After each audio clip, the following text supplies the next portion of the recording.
పట్టణాలకు ధీటుగా ప్రతి గ్రామాన్ని అభివృద్ధి చేస్తామని చేసి చూపిస్తామని అన్నారు కేంద్ర మంత్రి రామ్మోహన్ నాయుడు. ప్రతి గ్రామం సుందర గ్రామంగా తీర్చిదిద్దడమే కూటమి సర్కార్ ధ్యేయమని అన్నారు. శ్రీకాకుళం రూరల్ గారా మండలంలో పలు అభివృద్ధి పనులకు శ్రీకారం చుట్టారు. శ్రీకాకుళాన్ని ఎన్నడూ లేని రీతిలో అభివృద్ధి పథంలో నడిపిస్తున్నామని రామ్మోహన్ నాయుడు అన్నారు.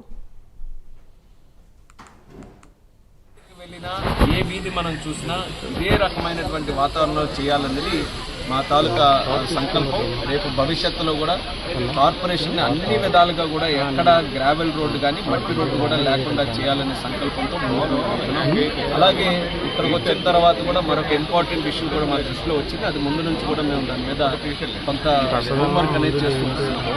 మనకి డే అండ్ నైట్ నుంచి రామలక్ష్మణ్ ఉండేటటువంటి ప్రధానమైనటువంటి రోడ్డు అది. శ్రీకాకుళంలోనే మనం కార్పొరేషన్లో తీసుకుంటే మోస్ట్ ఇంపార్టెంట్ కనెక్టివిటీ ఉండే రోడ్డు, ఎక్కువగా ట్రాఫిక్ ఉండే రోడ్డు కూడా డే అండ్ నైట్ నుంచి రామలక్ష్మణ్కి ఉండేటటువంటి రోడ్డు.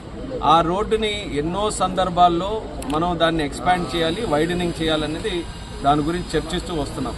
కానీ ఈరోజు నేను కూడా ఆనందపడుతున్నటువంటి విషయం ఏంటంటే ఇక్కడ రోడ్డు మీద ఉన్నటువంటి ఎవరైతే ప్రాపర్టీస్ ఓనర్స్ ఉన్నారో వాళ్ళందరూ కూడా ముందుకు వచ్చి దీన్ని మీరు డెవలప్ చేయండి, వైడనింగ్ చేయండి, అది మాకు కూడా ఉపయోగపడుతుంది, మేము కూడా దానికి సపోర్ట్ చేస్తామని వాళ్ళు కూడా స్వచ్ఛందంగా ముందుకు రావడం అనేది మనస్ఫూర్తిగా వాళ్ళందరికీ కూడా అభినందనలు తెలియజేసుకుంటున్నాం. వార్డుకి వెళ్ళిన